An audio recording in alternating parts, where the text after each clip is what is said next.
Right, siyabikelela, siyathokoza. Siyasithoba namhlanje soke sikhulume ngento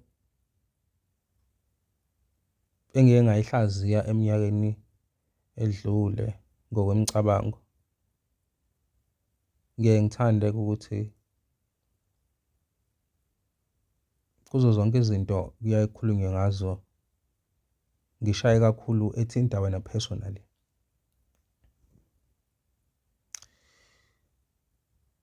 Namhlanje sokhuluma ngento ebalulekile kunazo zonke izinto ongazicabanga ngokuba nemimoya noma nesiphiwo semimoya. Sizokhuluma ngokuthi esani isiphiwo kuwena ophiwe isiphiwo. Sizokwenzani isiphiwo? Kungabe sizokwenza lento oyizwa ngabantu noma lento oyicabangayo, okanye sizokwenza okuhlukile kunokucabangayo noma okuhlukile kunaloku kusho abantu, okanye sizokwenza ongakaze uze ukucabange noma ongakaze uze ukufise. Isiphiwo sabantu abadala akuyona indaba yokudlala. Isiphiwo siyakustripha, isiphiwo siyakushayika, isiphiwo sikuqeda ukwazi, sikuqeda ukufunda uthi usifundiswa, siqede i-attitude onayo towards umhlaba ishintshe i-attitude yakho, ugcine sowumunye umuntu ngoba kakade isiphiwo sizele ukuzokutransmute, ukuzokushintsha, to add enye i-vibration by using ama-forces alele emzimbeni wakho ongakaze uwasebenzise ngakuba kunemimoya ebacindezelayo. Ngakho-ke manje nje ubusuthinta izulu, le mimoya is being awakened and evoked. Iyaphakama. Masiphakama-ke, masiphakamile ifuna umsebenzi noma ifuna ukukusebenza. Ingakho-ke isiphiwo sikustripha naked konke ukwazi, sikubulale ngoba ukuze uzalwe kabusha kufanele kufe into endala ekuwena. Sizokhuluma ngalokho-ke namhlanje. Sithi ukujula kancane ngoba kubalulekile ukuzazi ngaphambi kokuthi uzitshele ukuthi ungazi izinto zabantu. Now ama-experiences-ke okuba nesiphiwo ngesinye isikhathi uyawuthi uma usiza abantu kanti usuke usuzisiza nawe.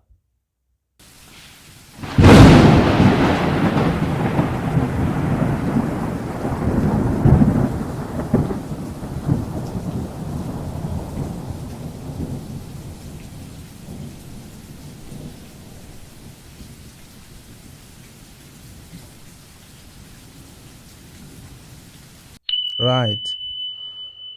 Sangoma Daily enkambi yesithunywa sizokhuluma ngesiphiwo ukuthi sizokwenzani. Okokuqala kuqale kube khona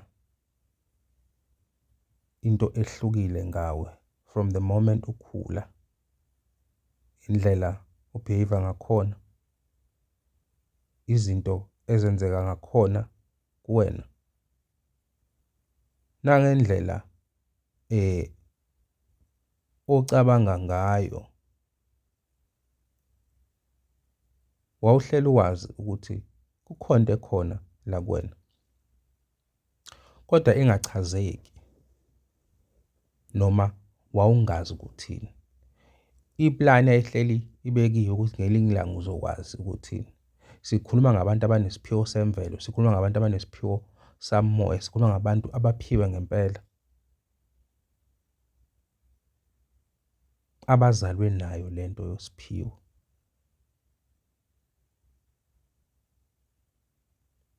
Isiphiwo akusiso sokusiza abantu kuphela okanye ucabanga ukuthi i-attention yakho eyokuthi usize abantu. When everything is said and done, lento isiphiwo kahle kahle isuke ingawe.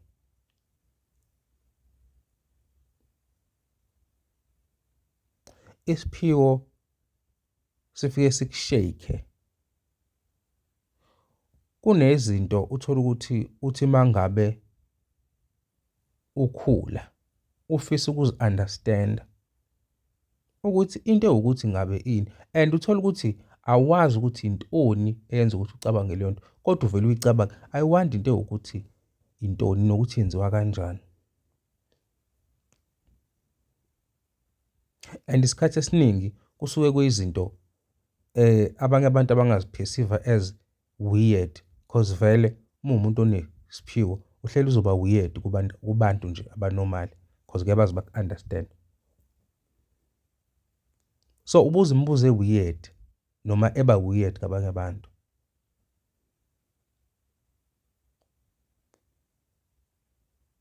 Ube nemibuzo nje uyibuza yona about indalo ukuthi I wonder how is this thing done? Yenzeka kanjani yonke lento? Okwenzeka kanjani ukuthi umuntu aphefumule? Like you have questions.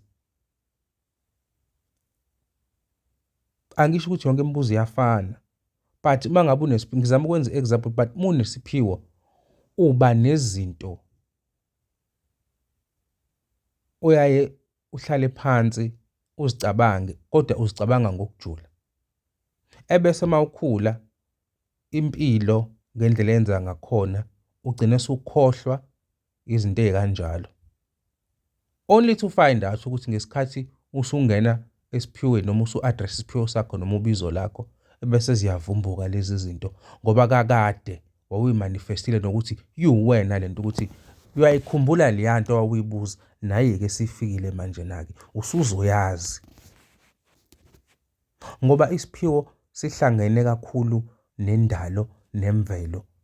We understand as an intermediate, as isithunywa, as umelaphi, as ingane yemimoya ekwazi ukuthi ishintshe ama-vibrations ngokuthi nje Nkosi yami i-present yayo endaweni la ukhona kushintsha ama-vibrations. Indalo leyo, indalo ophiwe yona.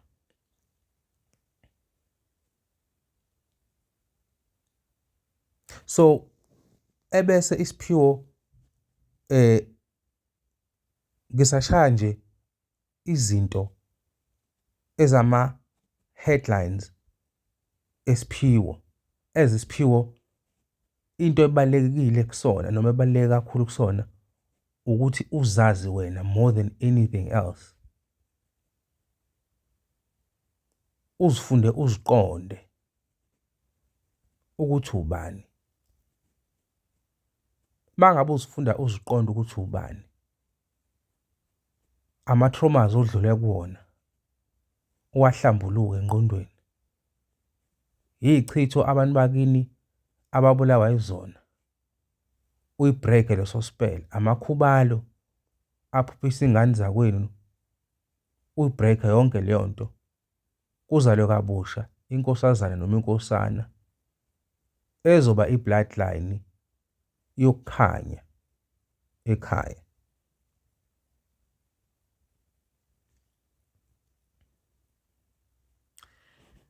Isiphiwo siyamfuna umuntu ukuthi ayibulale i-ego, ukuzikhukhumeza khona ezokwazi ukuthi afundiswe. Umuntu wesiphiwo fanele aphume emicabangweni yakhe, ame lapha ayibuke imicabango yakhe, ayi-observe ukuthi nginokucabanga into ezikanje nakanje. Mangibheka kule micabango le ngiba nayo, iyona yiphi into eyi-edayo njengomntwana moya empilweni yami ukuthi ngikhule ngokomoya? Kungabe iyakha noma kungabe iyabulala? Yilapho khona usuthatha isinqumo sokuthi sengiguqula ingqondo yami manje. Sengicabanga ngenye indlela. Mental transmutation. Isiphiwo siyayenza leyo nto. Ushintsha indlela ocabanga ngayo. Uma ushintsha indlela ocabanga ngayo, usucabanga ngendlela ephilisayo. Esinye sesitebhiso lesi esibalekile kweyiningi osazozidlula eziphathelene nawe. Ishaya ihlikiza ingqondo. Ingakho masifika isiphiwo kube ngathi sohlukumeza ingqondo. Kanti sizokhipha udoti lo sengqondweni. Sifake ukuphila engqondweni ngoba ingqondo iyona umdidiyeli nomakhi. Yonke into oyibona emhlabeni, yonke into eyakhiwe yadlula engqondweni. Ayikho neyodwa into eyakhiwe engadlulanga engqondweni. Manje mezophazamisa lo makhi lona oyingqondo ngemicabango engasile, engakuyisa indawo, uzokhula kanjani emoyeni? Isiphiwo-ke leso. Sizokulimaza, sikulimazela ukuthi sikwakhe. Ikona sokugulisa. Ikona sikugulisa. Sizoshaya. Ukuwabone ukuthi amabhilidi asemadala asephelelwe isikhathi. Mase sedilizwa ebese kuvuswa amabhilidi amasha amahle kunalawa ekhona. Kwenziwa njalo kumuntu wesiphiwo noma kumuntu onobizo. Ama-trauma usuwadlula kuwona.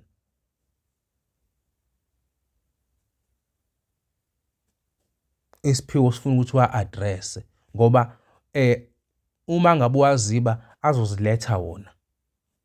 Kuzovele kufika abantu kuwena abanalama-trauma lawa owadlula kuwona ohleli waziba, bafike bezofuna usizo ngalama-trauma lawa ebese kuvuka leya nto leyayana ivoke ukuthi hayibo Nkosi, kambe ngake ngadlula entweni ekanjena.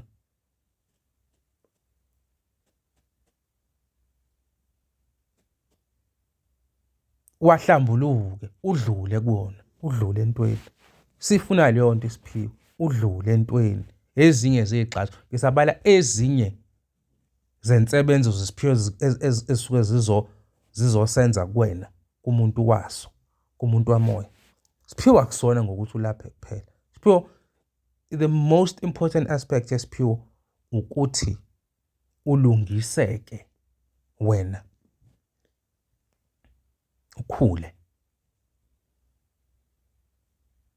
Ube yilento abantu abadala abahamba emhlabeni abangakwazwanga ukuthi babe yiyona ngoba isikhathi singakoshayi kubona. Iprofesi yayithe kuyoba khona ingane noma kuyoba khona izingane ngesikhathi esiwukuthi eziyokwazi ukuthi zithole lento ebese ziyakwazi ukuthi zinikhulule. Ikona mebeza beze kabi, beze ngolaka, bezokulimaza ngathi bazokulimaza, bakugulise, kwenzeka into ezibuhlungu ngoba they need your attention ukuthi hayibo sifuna attention yakho phela ngoba nifanele uqale iprocess. This is not about you only. It's about abantu abadala as well. As above so below. Lento inika. Kodwa sichaza ke manje ukuthi into eyisiphiwo kuwena izokwenzani.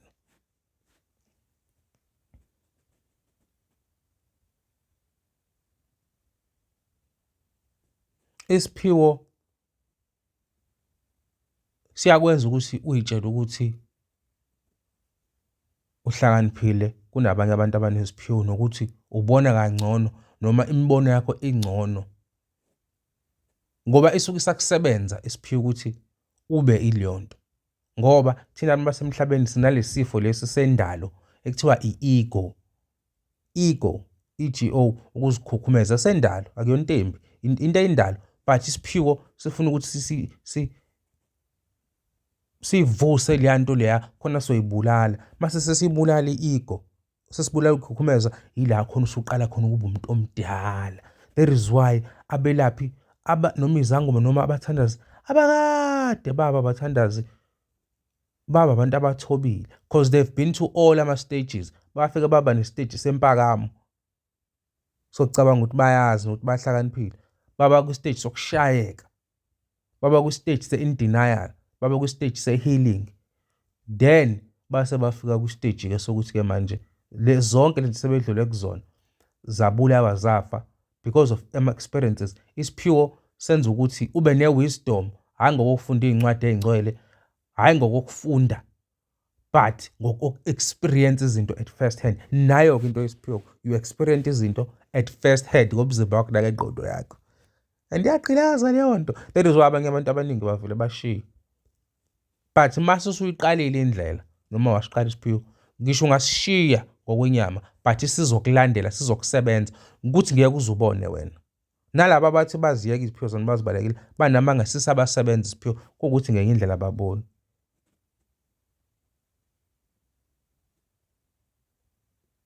Isiphiwo-ke leso. Ngelinye ilanga uma ngabe ama-subscribers sethanda ukuba maningi, ngiyoke ngikhulume noma siyoke sixoxe isikhathi sibe sijana. Okwamanje isadla ephaketheni. Asikofiki kule level ukuthi i-YouTube uzikhokhele, kodwa ngamandla kaNkulunkulu nawe ethongo siyazi kuzofika. Nani nginithemba ukuthi zolo nibabiza abantu ukuthi hhayi niyobheka lo wamkhulu lo, kunezinto azishoyo, kunezinto ezizokwenza ukuthi ubuke izinto ngenye indlela njengomelaphi. Ake sibonge, uNkulunkulu anibusise, ungakhohlwa ukutshela abanye ba-subscribe. Amen.